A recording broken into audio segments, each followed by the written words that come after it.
Olá pessoal, tudo bem com vocês? Eu sou a professora Rosilene e neste vídeo darei continuidade a algumas discussões relacionadas à oficina Pintura Fluida, colorindo com Química e Arte, de modo que serão então retomados alguns aspectos importantes referentes ao que podemos chamar de parte laboratorial da técnica da pintura fluida, bem como um preâmbulo do que trataremos posteriormente.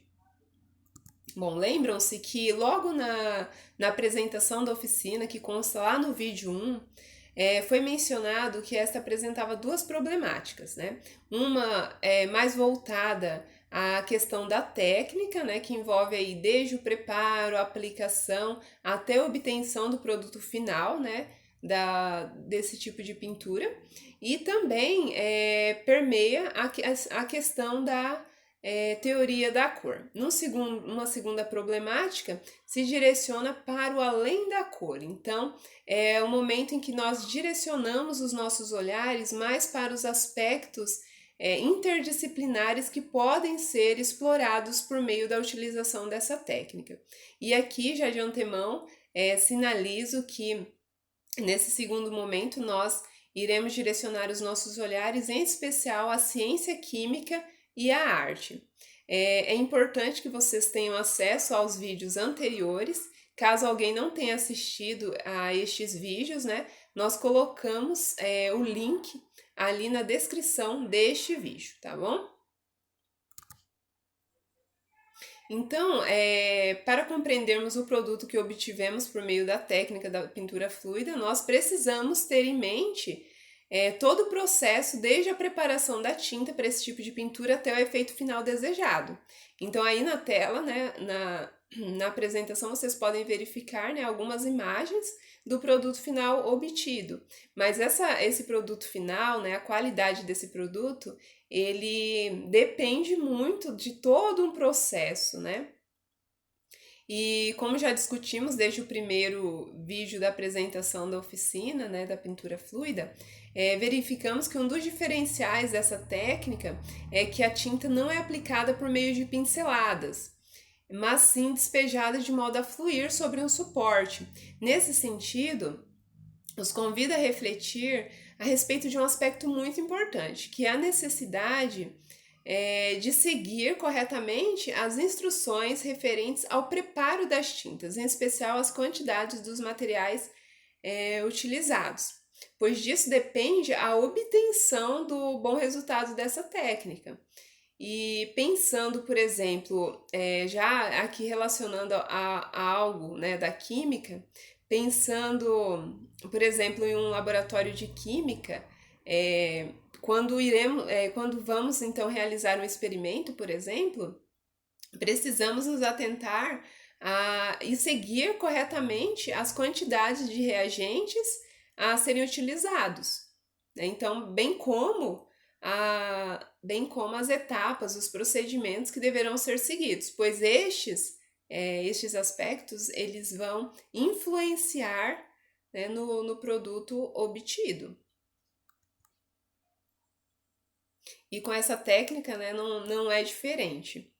E pensando então no processo, nessa importância que tem o processo, logo no início vocês diluíram, né, uma determinada quantidade de cola e uma determinada quantidade de água.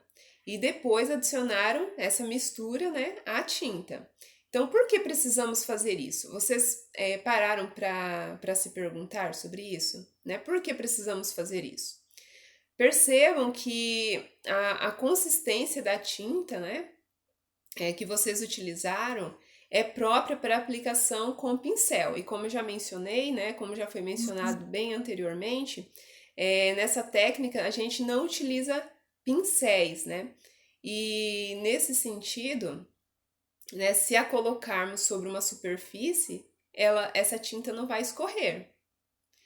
E para que a pintura fluida, para a realização da pintura fluida, né, nós precisamos de uma tinta que escoe quando colocada sob um suporte.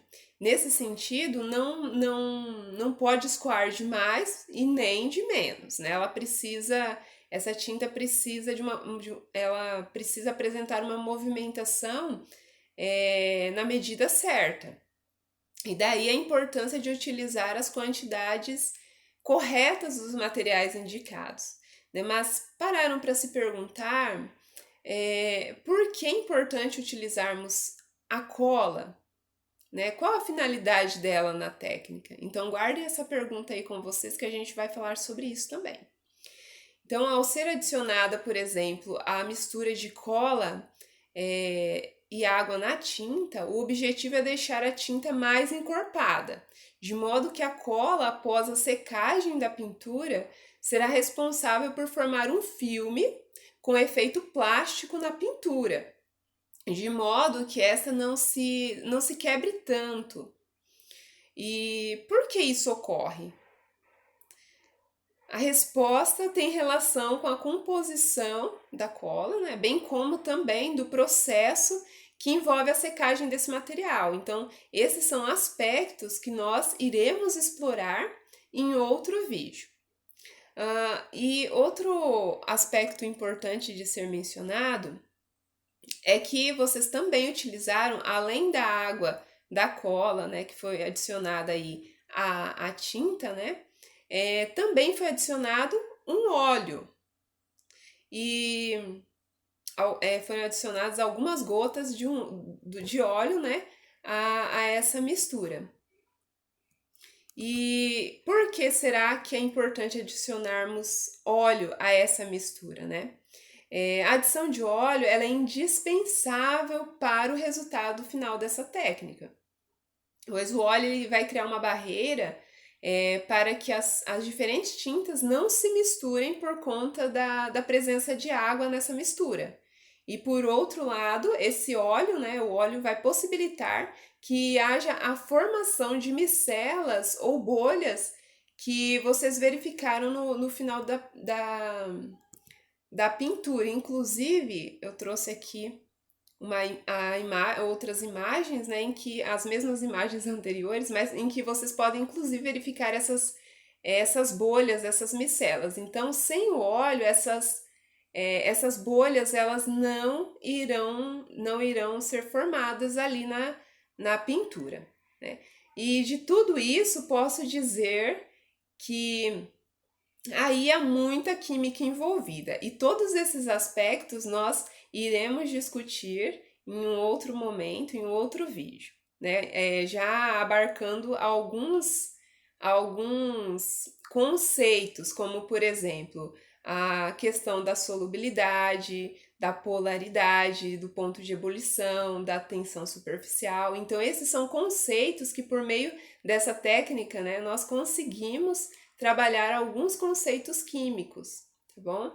E, além disso, para compreendermos, então, a relação que existe entre o laboratório, né, e o ateliê, nós apresentaremos um breve vídeo, né, traçando essa relação, pois os primeiros artistas eles produziam a sua própria tinta, né, e para isso eles precisavam conhecer importantes aspectos da ciência química, né, e dessa forma nós podemos dizer mais uma vez, ciência e arte tem tudo a ver, né, e tem muita química em tudo isso, tem muita arte em tudo isso.